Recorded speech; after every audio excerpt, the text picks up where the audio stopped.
Welcome to Biota.org Interviews. I'm Tom Barbalet, and today I have the pleasure of talking with Dr. Kenneth Stanley, who's an assistant professor at the University of Central Florida. Dr. Stanley, for people not familiar with your background, can you please give some discussion to it and your interest in the bridge between artificial intelligence and artificial life? Sure. I was originally, interested in artificial intelligence from a really young age. I can remember back at even age 8 really being interested in having my computer be able to have a conversation with me. And for years, that was really my focus, was being able to have a conversation with a computer, natural language processing. But I became, increasingly disillusioned with that area and just AI in general, as I realized how monumental the task was to just sort of reverse engineer the brain and try to build it up using my own intuition or analytic skills. And I started to believe more and more that the right angle to getting a computer to behave in a way that seems intelligent probably is to get it to emerge in some way, or to put the process into motion that would lead to emergence of intelligence or some kind of behavior that looks like the beginning of intelligence. It doesn't have to be human-level intelligence. And that sort of moved me more towards artificial life. So I almost feel like artificial life is a path towards AI in my mind. And as I moved towards neural networks and evolutionary computation, those topics have a lot to do with artificial life. So I became increasingly interested in that way. A lot of your work relates to neuroevolution, and that has emergent complexity properties. Can you give some definition to neuroevolution and also discuss the possible emergent complexity that artificial life developers could take on from this? Sure. Neuroevolution is just a word for evolving neural networks. So it really just means combining two concepts. Both of them are, artificial life and artificial intelligence concepts. One is genetic algorithms, which means kind of having a survival of the fittest competition inside of a computer. And one is neural networks, or artificial neural networks. And there's an idea that you can combine the two. You can have a survival of the fittest competition among competing neural networks. And those neural networks are like little simulated brains. Presumably, if they're competing with each other for survival, will have to get smarter and smarter and become kind of more and more intelligent brains. And so there's an idea there implicit within that there's an emergent complexity because these brains are getting smarter. The thing that I became interested in was how the brains, or the neural networks, can not only become better at what they're doing, but actually become more sophisticated or more complex as they're evolving, which is what led to ultimately the technique that I created called NEAT. Can you talk a little bit more about NEAT and its possible applications in artificial life? Yeah, so NEAT came out of a belief that I had originally that when you evolve an artificial neural network, that the topology or the connectivity pattern inside of that neural network was really important. I really believed that strongly. And that belief led me to trying to create an algorithm which would actually evolve the topology of the brain or the neural network that goes into a little artificial creature or whatever. And so what I ended up coming up with was a way to start out with really simple neural networks or really simple brains that can then, over generations, become more and more complex or actually grow bigger and bigger.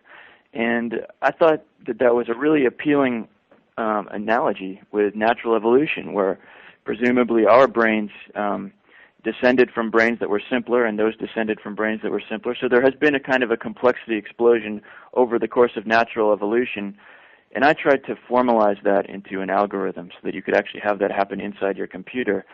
And now you can imagine, if you put something like that, where these brains can evolve and compete against each other inside of agents that are in a simulation, like an artificial life world, some really interesting things can happen, because the agents can not only become better at what they're doing, but they can learn new things. Since their brains are expanding, they can become almost creative and come up with entirely new strategies.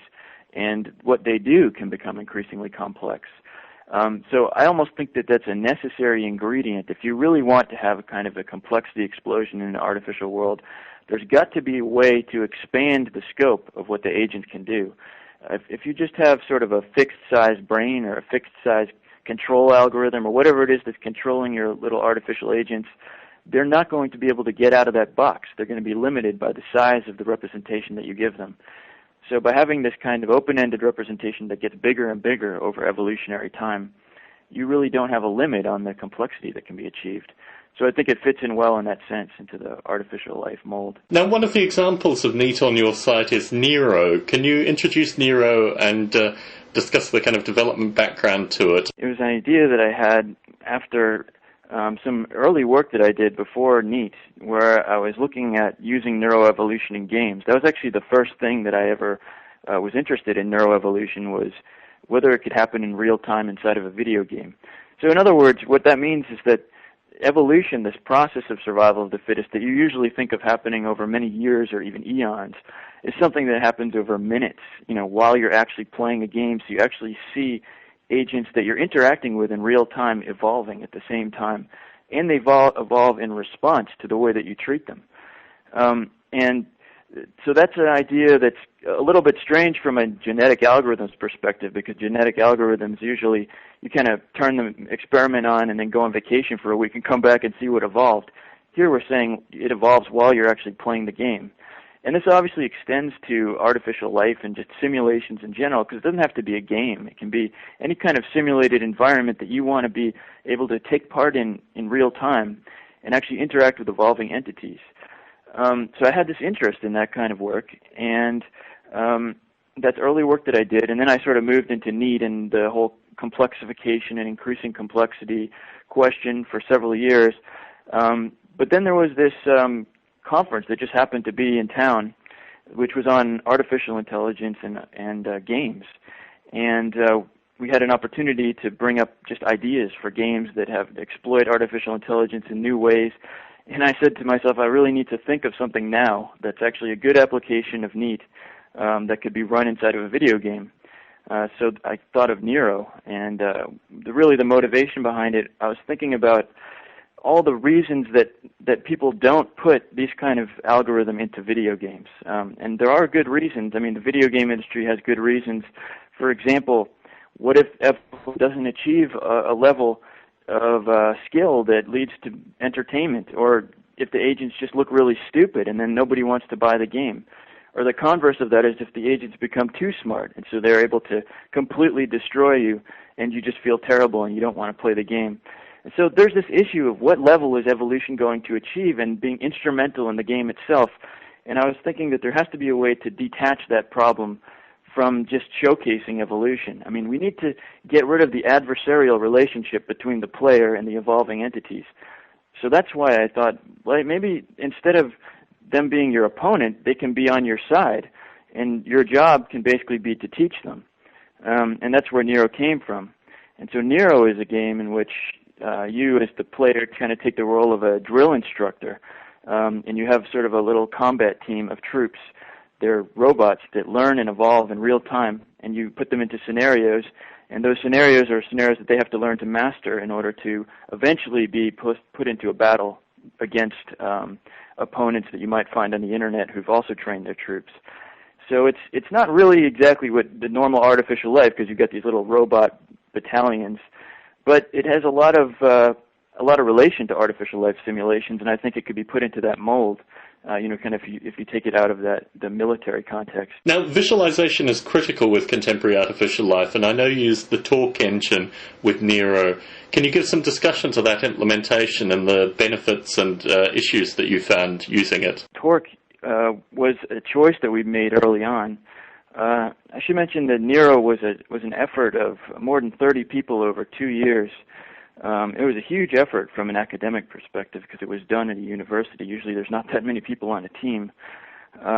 And so we almost had a kind of a software developer, commercial organization perspective where we had to organize ourselves like a commercial organization to make this huge project come to fruition.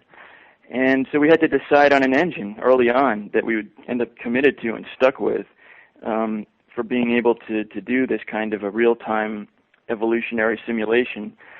And, Torque was the most appealing at the time, and I think it was a good choice. And the main reason probably is because Torque is at a commercial level. I mean, it doesn't rival something like, like a commercial game engine that you see from companies that sell their engines for $100,000.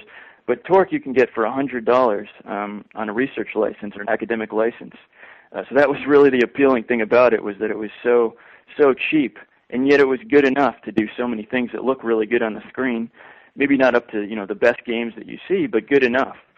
And so that gave us the tools we needed to produce something that at least had semi-commercial quality.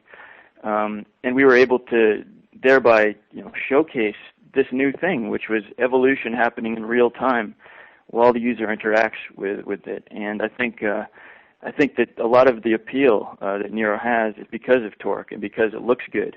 If we had used like block graphics in 2D, maybe we could have made the same point, but it wouldn't have been as appealing, and people wouldn't have accepted it as a legitimate game. So I think torque really helped us to bring the message across and to get people interested. What more would you like to see with artificial life? I think artificial life is going pretty well. I mean, I like what I'm seeing now with all the simulations and the hobbyists getting involved in artificial life. I think that's exciting. I think there's an opportunity to use techniques and ideas that come out of academia inside of hobbyist engines. I think that's a new and kind of exciting opportunity, which people are starting to exploit, like with Neat. I know that a lot of people who have been using Neat are hobbyists, ultimately, when it comes to this area. And that's possible because if you put kind of a complicated academic project into a package where it's just an API or a programming interface where somebody can just take it and use it without having to know all of the excruciating details, it becomes accessible to the masses. I mean, people can just use this thing right out of the box. And so I think that's a really good opportunity, is to use really sophisticated learning algorithms and evolution algorithms inside of kind of hobbyist projects and games that then can appeal to large masses of people and get even more people interested in artificial life. On another more academic level, I think artificial life could use some more debate. I would like to see more discussion. I think it's interesting that in artificial intelligence, there's a huge amount of controversy. It's easy to identify what the controversies are in artificial intelligence. I don't think anybody would argue that there's not controversy in AI. But in artificial life, I feel like there's much less kind of a sense of controversy about it. And I think that maybe that's a weakness, that we use more discussion and kind of throw down the gauntlet a few times and say, here's a hypothesis, is it true or is it not true, and take sides. And that way, we can actually make more progress. So I'd be interested in sort of more of that. The controversies in artificial life are far more fundamental to do with its very existence than you see in artificial intelligence, and I agree with you. I think it's something that only is the detriment to artificial life, that artificial life academics and hobbyist developers cannot actually talk about the real issues whilst there's still this ongoing debate about the placement of artificial life. But returning to one of the points that you made, do you think it's possible that hobbyist artificial life developers could give back to academia in some way? Definitely, yeah, absolutely. I've seen, hobbyists have helped me personally enormously with Neat. And I don't know, in some cases you might not say that they're artificial life developers necessarily, but certainly they took my ideas and they put it into programs and demonstrations and demos that really showed off how it works in ways that I wouldn't have ever had the time or wherewithal to do myself. And now I can show that to people in my classes, or just, make that available through the internet to many people. And so they can actually understand intuitively things that before were just purely academic. And a lot of the time the things may look intimidating at first that come out of academia, but they're really not that intimidating, as these hobbyists have shown. I mean, just an average person with their computer can pick up a method like this and put it into something cool and show it off. I think that's completely realistic, and it's good for everybody. And the reason it's possible is because you don't have to know all the nuances and little details of something in order to just use it in your system. Once it's already been written, it's out there, you can use it.